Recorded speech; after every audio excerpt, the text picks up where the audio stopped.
नमस्ते, मैं जानकी हूँ। आज मैं एक कॉमेडी मूवी के बारे में बताने जा रही हूँ, जिसका नाम है Harold and the purple crayon. यह फिल्म लेखक क्रॉकेट जॉनसन के साथ शुरू होती है, जो हमें अपनी रचना के बारे में बताते हैं।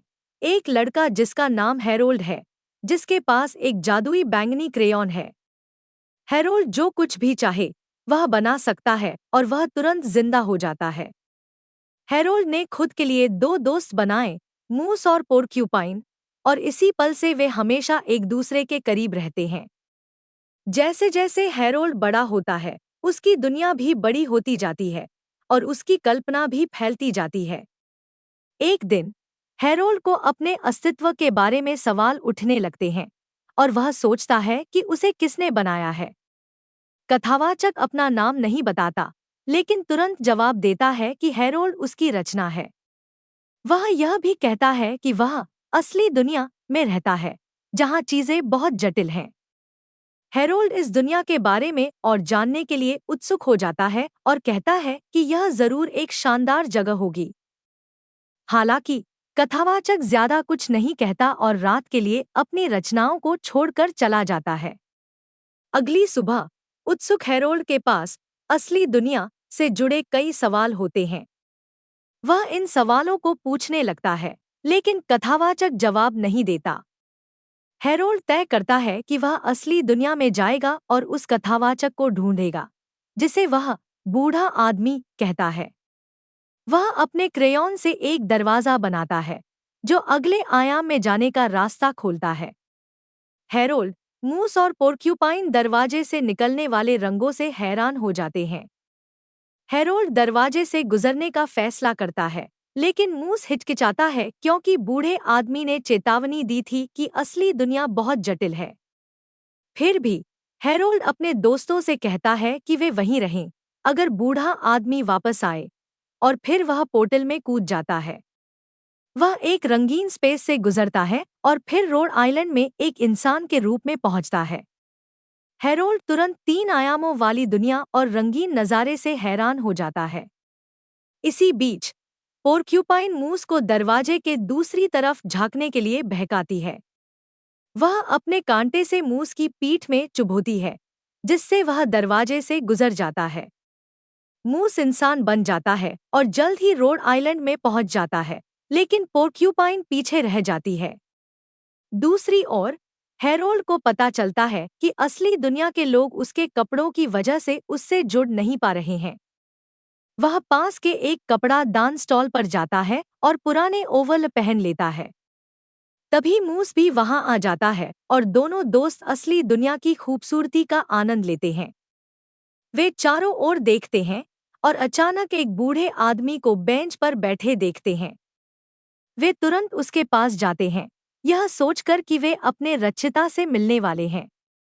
लेकिन बूढ़े आदमी ने इन दोनों को पहले कभी नहीं देखा है और उन्हें वहां से चले जाने को कहता है। इस घटना से बेपरवाह हैरोल्ड अपने बैंगनी क्रेयॉन से एक साइकिल बनाता है और उसे जिंदा कर देता है। दोनों दोस्त पार्क से निकलकर अपने रचिता को ढूंढने निकल पड़ते हैं। इसी बीच पोर्क्यूपाइन भी थोड़ी मेहनत के बाद पोर्टल खोलने में कामयाब हो जाती है। वह रोड आइलैंड के उसी पार्क में पहुंचती है, जहां वह इंसान बन चुकी होती है। इसी दौरान हैरोल्ड बेफिक्र होकर सड़क पर साइकिल चला रहा होता है और लगभग एक कार से टकरा जाता है, जिसमें टेरी नाम की एक माँ और उसका छोटा बेटा मिल बैठे होते हैं। टेरी कार को समय रहते मोड़ लेती है, लेकिन कार फुटपाथ से टकरा जाती है। टेरी तुरंत उतरकर देखती है कि क्या उनकी कार से किसी को चोट लगी है। खुशकिस्मती से किसी को चोट नहीं लगी, सिवाय हैरोल्ड के, जिसके अंगूठे पर एक छोटा सा कट लगा होता है। टेरी उसकी चोट पर ध्यान देती है और फिर पाती है कि उसकी कार का टायर फट गया है।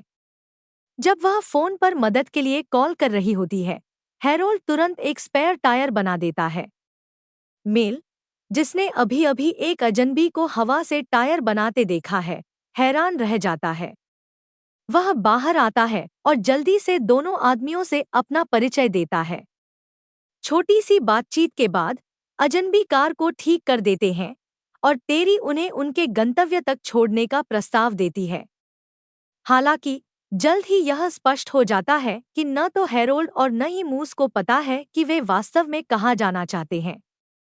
उनके पास रहने के लिए कोई जगह नहीं है और उन्हें केवल इतना पता है कि वे यहाँ अपने बूढ़े आदमी से मिलने आए हैं।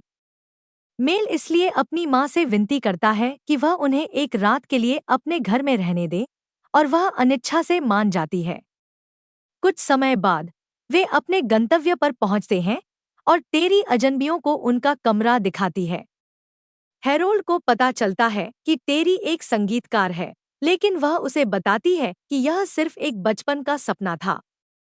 उसने संगीत को बहुत पहले छोड़ दिया था और अब एक स्टोर में फ्लोर असिस्टेंट के रूप में काम करती है। बाद में रात को जब मूस सो रहा होता है, हैरोल्ड को मेल के साथ बातचीत करने का मौका मिलता है। बच्चा अपने ड्राइंग्स दिखाता है और अपने काल्पनिक पालतू, एक उड़ने वाले छिपकली काल के बारे में बात करता है। मेल अपने पिता की दुखद मौत और उसकी माँ के बारे में बताता है, जो उसकी मौत के बाद से वैसी नहीं रही हैं। वह वादा करता है कि अगर हैरोल्ड उसकी माँ को फिर से खुश करने में मदद करे, तो वह बूढ़े आदमी को ढूंढने में मदद करेगा। जब दोनों दोस्ती करते हैं, हैरोल्ड दिखाता है कि वह अपने जादुई क्रेयॉन से टायर कैसे बना सकता है। वह मेल को भी क्रेयॉन से ड्रॉ करने देता है और बच्चा एक स्पाइडर फ्लाई बनाता है, जो एक मकड़ी का शरीर और मक्खी के पंख वाला जीव होता है। इसी बीच पोर्क्यूपाइन शहर में घूमते हुए हैरोल्ड को ढूंढती है। वह उसकी गंध को सूंघ सकती है और लगता है कि वह अपने दोस्तों को ढूंढने के सही रास्ते पर है। हालांकि उसकी खोज जल्द ही बाधित हो जाती है जब वह बैंगनी फूलों वाले एक घर से विचलित हो जाती है। यह सोचकर कि हैरोल्ड उसके लिए कुछ संकेत छोड़ रहा है, वह घर में घुस जाती है। पोर्क्यूपाइन रसोई से एक पाई खाकर अपने आप को आरामदायक बना लेती है, लेकिन तभी अलार्म बजने लगते हैं। वह तेज आवाज सुनकर भाग जाती है, जैसे ही घर का मालिक पुलिस को कॉल करता है। अगली सुबह टेरी अजनबियों से जाने के लिए कहती है, यह कहते हुए कि उसे काम पर जाना है। हैरोल्ड तुरंत मान जाता है और जाने से पहले मेल को अपने जादुई क्रेयॉन का आधा हिस्सा दे देता है। लेकिन बच्चा बूढ़े आदमी की खोज में दोनों का पीछा करता है और स्कूल जाने के लिए एक लंबा रास्ता लेता है। पड़ोस में घूमते हुए हैरोल्ड एक पैम्फलेट देखता है, जो स्थानीय लाइब्रेरी को वह जगह जहां आप कुछ भी सीख सकते हैं के रूप में विज्ञापित करता है। मेल फिर उन्हें शहर की सबसे बड़ी लाइब्रेरी ले जाता है, यह उम्मीद करते हुए कि वहां कुछ जानकारी मिल सकती है जो बूढ़े आदमी को ढूंढने में मदद करे। कुछ समय बाद तीनों अपने गंतव्य पर पहुंचते हैं, जहां वे गैरी नेटविक को पाते हैं, जो लाइब्रेरियन और एक असफल फंतासी लेखक है। वह उन लोगों के साथ एक रीडिंग सेशन कर रहा होता है जिन्हें उसकी किताब में वास्तव में दिलचस्पी नहीं है। हैरोल्ड को जल्द ही पता चलता है कि गैरी के उपन्यास की मुख्य नायिका टेरी से बहुत मिलती जुलती है। बात साफ थी कि लाइब्रेरियन का टेरी पर क्रश था, लेकिन वो मेल से इस बात को छुपाने की कोशिश करता। लेकिन बच्चा सब समझता था और इसी का फायदा उठाकर वो गैरी को हैरोल्ड की मदद करने के लिए मना लेता। लाइब्रेरियन मदद करने को तो राजी हो जाता है, लेकिन साफ कर देता है कि वो ये सब सिर्फ टेरी की इज्जत में कर रहा है। हैरोल्ड को सिर्फ इतना पता होता है कि उसके क्रिएटर को ओल्ड मैन कहा जाता है और वो बहुत नेक इंसान है। गैरी इस बात को हल्के में लेता है और मजाक में कहता है कि अगर उसे ढूंढना है तो आसमान में साइन लगाना पड़ेगा। हैरोल्ड, जो ऐसी दुनिया से आया था जहां सब कुछ मुमकिन था, इस आइडिया को सीरियसली ले लेता है।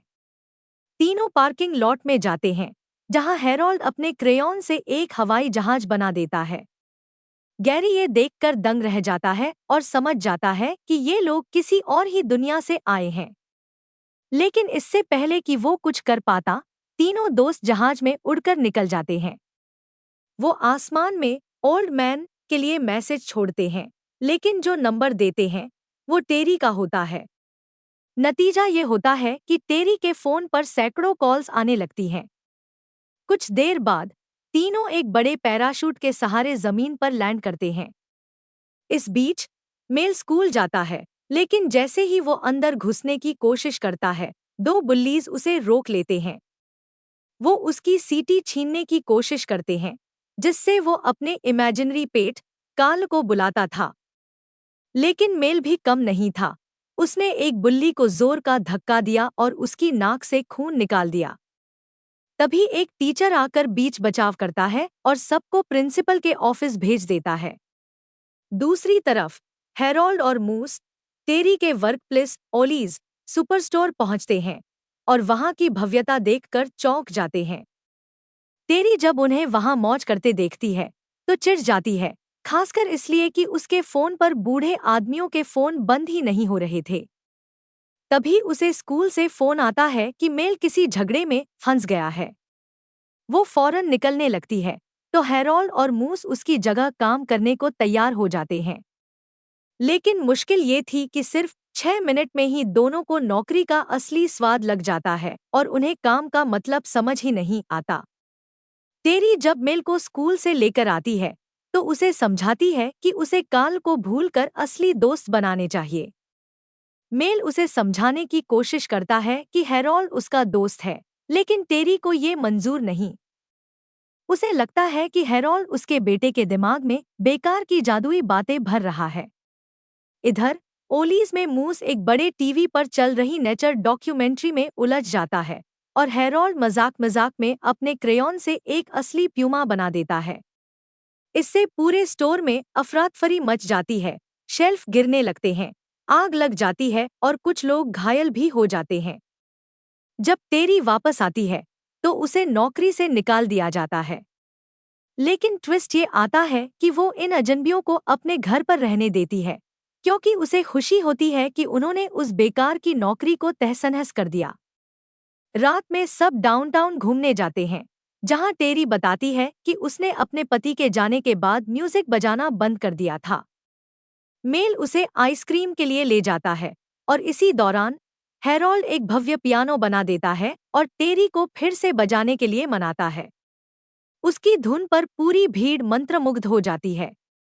दूसरी ओर पोर्क्यूपाइन डिनर में हेरोल्ड को ढूंढने जाती है, लेकिन अपनी जीरो सोशल स्किल्स की वजह से वह गड़बड़ कर देती है। पुलिस, जो उसे पहले से ही ढूंढ रही थी, उसे पकड़ने की कोशिश करती है। उधर गैरी भी डाउनटाउन पहुंच जाता है और पूरी तरह से समझ जाता है कि हेरोल्ड और मूस दूसरी दुनिया से आए हैं। वो टेरी की परफॉर्मेंस की तारीफ करता है, बिना उसे देखे ही। फिर वो हेरोल्ड और मूस से अकेले में बात करने के लिए कहता है। गैरी उन्हें बताता है कि उनका पूरा वर्ल्ड बस एक किताब का हिस्सा है, Harold and the purple crayon.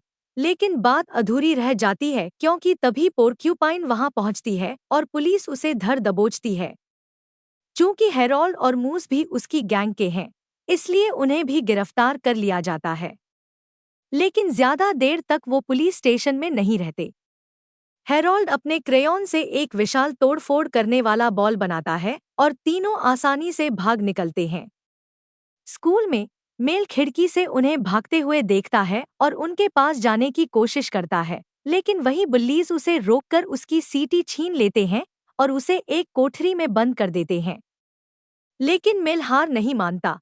उसे याद आता है कि हेरोल्ड ने उसे अपने क्रेयॉन का एक छोटा टुकड़ा दिया था। वो उसे निकालकर कार्ल को दोबारा जिंदा कर देता है और उड़ता हुआ छिपकली ड्रैगन बुल्लीज की हालत खराब कर देता है। बाद में मेल अपने दोस्तों से मिलता है और उन्हें बताता है कि क्रॉकेट जॉनसन नामक लेखक ने वो किताब लिखी थी। उनका घर पास ही था, तो वो वहां जाने का फैसला करते हैं। जब वो वहां पहुंचते हैं, तो उनकी मुलाकात मिस बार्नबी से होती है, जो बताती है कि जॉनसन अब इस दुनिया में नहीं रहे। टेरी भी वहां आ जाती है और हेरोल्ड को डांटती है कि उसने उनकी जिंदगी उल्टी-पल्टी कर दी है।